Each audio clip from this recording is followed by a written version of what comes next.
Hi guys, welcome to Common Core and Gifted Learning. This is Sneha. Today I'm going to talk about 6 benefits of taking COGAT or any other gifted testing like NNAT, ALSAT, ITBS, etc. So if your child is in kindergarten, I'm sure you have gone through this phase where you cannot escape the chatter about gifted testing, testing moms, COGAT, ITBS, etc. As if like your child is already too late for COGAT preparation and they should have started in their fetal position in the womb. So yes, I have been there too. So today's video's agenda is not to discuss about if the gifted program is worthy or not, but what are the benefits you can yield out of the preparation process of any gifted testing.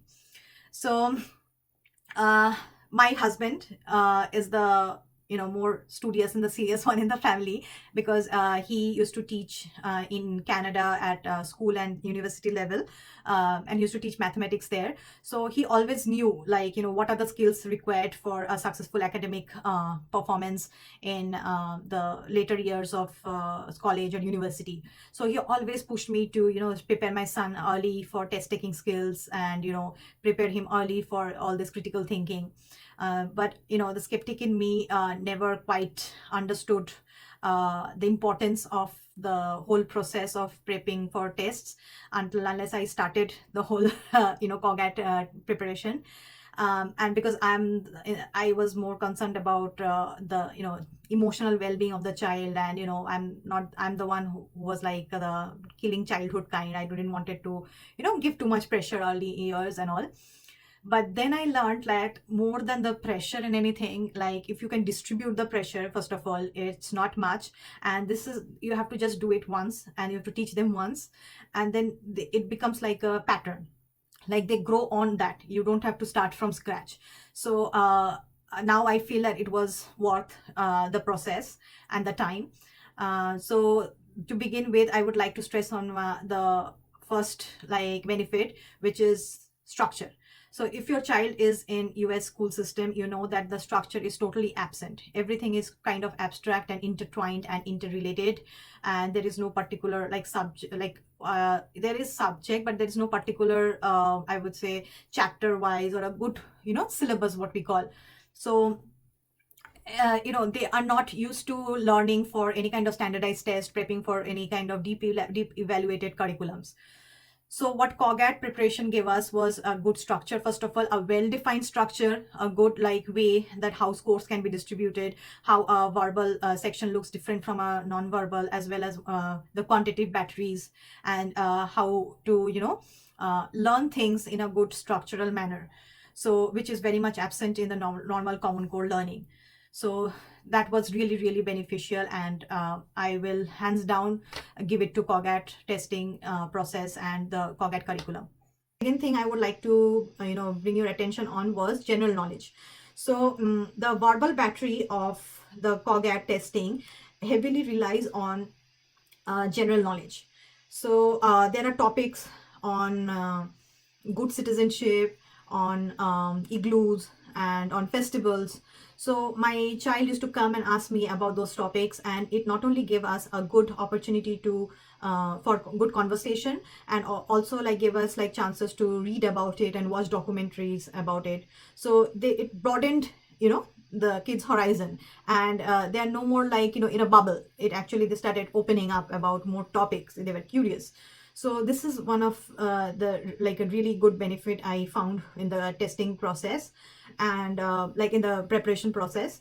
And for the third one is probably most of the test taking skill. So any standardized test has some basic test taking skills, for example, elimination or approximation.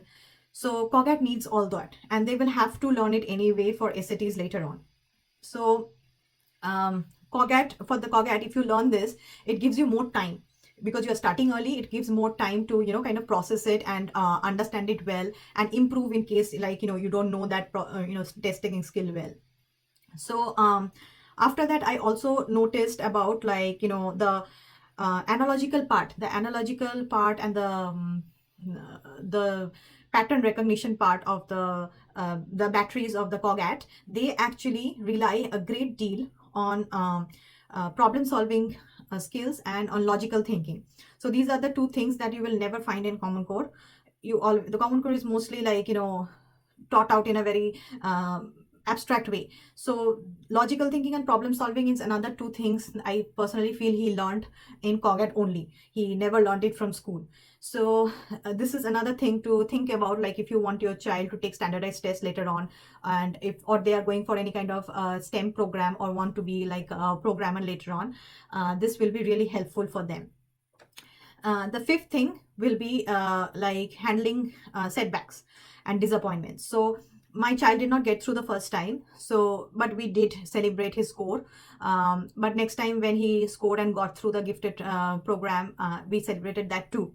So it taught us as a family also, like how to take setbacks, how to take disappointments earlier in life, and it's easier to learn it early because your ego is not that inflated then. So it also gives you like, a different perspective of handling your emotions regarding setbacks. Like, it teaches you like, yes, there is a room to grow, and it teaches you how to, drain out your emotions and then start again from where you left, and then, just go and get it.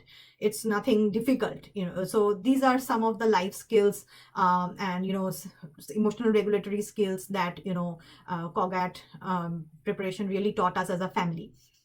And then the last benefit I wanted to mention was, in case you or your child are planning to relocate in any other parts of the world, like say China, India, or any of Eastern European countries, it will be really advantageous for your kid, because generally the world standard is like a grade ahead of what US standard is in terms of academics. So it will not only prepare them for any kind of relocation, but it also gives them more advantage over other kids, whether they're living here or whether they will be relocating.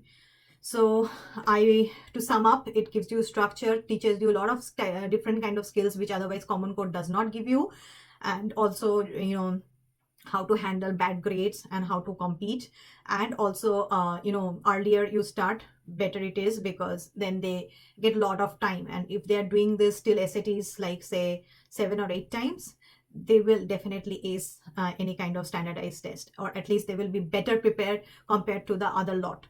So I really recommend like parents, that even if you're not considering to enroll your child full time into like gifted programs, at least prep them for the standardized test and let them give the test, just to get used to it, and to get the hang of it. This really benefits them overall, and it's, in my eyes, worth taking the time and the preparation, process, go through the preparation process, because uh, when to be honest, like, more than the score, what my child learned out of this was like the vital lifetime skills that otherwise wouldn't have been possible with just regular Common Core learning. So with that, I rest my case for today. If you have any questions that you don't want to post in public and you just want to directly email me, please write to me at snehalearning@gmail.com. I will post this in the description box as well for convenience. And if you really like this video and want my channel to grow, please subscribe, and see you next time. Bye bye.